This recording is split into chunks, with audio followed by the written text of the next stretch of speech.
India இன்னைக்கு நம்ம பார்க்க போறோம் பேசன் கி கறி. அப்படின்னா மோர் குழம்பு. அதுக்கு வந்து தேவையான பொருட்கள் என்னென்னு சொல்றேன், நோட் பண்ணி வச்சுக்கோங்க. அதுக்கு வந்து ஃபர்ஸ்ட் வந்து பேசன் சொல்லுவாங்க. இது வந்து கடல மாவு 1/2 கப் எடுத்து வச்சுக்கோங்க. அதுக்கப்புறம் புளிச்ச மோர் இருந்தா எடுத்துக்கங்க, இல்லாட்டி புளிச்ச தயிர் இருந்தா எடுத்துக்கோங்க. தாளிப்பு வந்து 2 வாட்டி தாளிப்போம். ஃபர்ஸ்ட் தாளிப்பு வந்து வெந்தயமும் பச்சை மிளகாவும் தேவைப்படும். ரெண்டாவது தாளிப்புக்கு வந்து மல்லி, கடுகு, மஞ்சப்பொடி, பெருங்காயம், பிரிஞ்சி இலை, 2 காஞ்ச மிளகாய். பக்கோடாக்கு வந்து வெங்காயம் வேணும். மோர் குழம்புல வந்து வெங்காய பக்கோடா போட போறோம். சரிங்களா? இது வந்து ரொம்ப டேஸ்டா இருக்கும் சாதத்தோட சாப்பிடுறதுக்கு. கண்டிப்பா ட்ரை பண்ணி பாருங்க. இதுல வந்து இஞ்சி வெள்ளப்பூடு எடுத்துக்கோம். இது வந்து பேஸ்ட் பண்ணி வச்சுக்கோங்க. இப்போ நம்ம ப்ரொசீஜர் பார்ப்போம். ஒரு கிண்ண அளவுக்கு நம்ம எடுத்துக்கோமா, ஒரு பவுல் அளவுக்கு நம்ம பேஸ் கடலை மாவு எடுத்துக்கோம். நைசான கடலை மாவு பார்த்துக்கோங்க. இது பக்கோடாக்கும் நல்லா இருக்கும். சரிங்களா? இது வந்து மிக்ஸி ஜார்ல போட்டு நீங்க வந்து சேர்த்துக்கணும். இதுல தயிரோ புளிச்ச மோரோ சேர்த்துக்கோங்க. இதுல கொஞ்சம் மஞ்சள் பொடி சேர்த்துக்கோங்க, ஒரு ஸ்பூன் அளவுக்கு சேர்த்துட்டு அதுக்கப்புறம் தேவையான அளவு உப்பு சேர்த்துக்கோங்க. இதுல நான் ஒரு ஸ்பூன் சேர்த்துருக்கேன், நீங்களும் ஒரு ஸ்பூன் சேர்த்துக்கலாம்.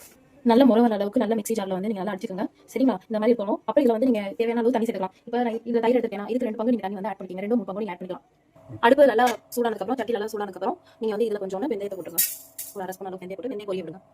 இந்த மாதிரி பொரிஞ்சதுக்கு அப்புறம் இதுல கொஞ்சமா எண்ணெய், ரொம்ப எண்ணெய் வேணாம், கொஞ்சமா எண்ணெய் ஊற்றி அதுல எண்ணெய் சூடானதுக்கு அப்புறம் 4 பச்சை மிளகாய் போட்டு இந்த மாதிரி வதந்துருங்க. இந்த மாதிரி கட் பண்ணிக்கங்க. இந்த மாதிரி கட் பண்ணிட்டு போட்டு இதை ஃப்ரை பண்ணி எடுத்துங்க.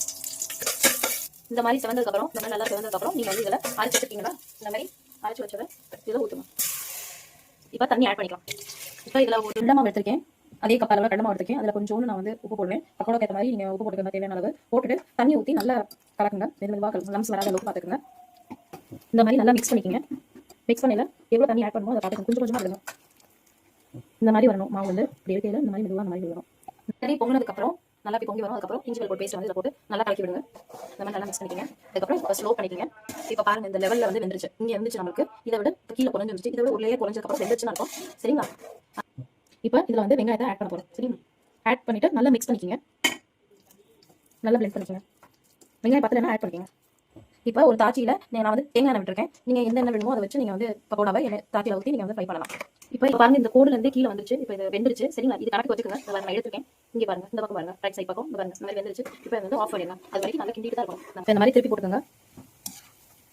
இந்த மாதிரி நல்லா ஃப்ரை ஆனதுக்கப்புறம் நீங்கள் வந்து டிஷ்யூ பேப்பர்லையும் நியூஸ் பேப்பர் போட்டு நல்லா எண்ணெய் இல்லாமல் வடிகட்டிடுங்க. இப்போ நம்ம வந்து தாளிக்க போகிறோம். கடைசி தாளிப்பு. இதில் கொஞ்சம் எண்ணெய் விட்டுக்கோங்க. இந்த மாதிரி மல்லி போட்டுக்கோங்க, கடுகு போட்டுக்கோங்க. கடுகு போட்டதுக்கப்புறம் பிரிஞ்சி இலை போட்டுக்கோங்க, 2 காஞ்ச மிளகாய் உடைச்சி போட்டுக்கோங்க. அதுக்கப்புறம் கொஞ்சம் கருவேப்பிலை போடுங்க.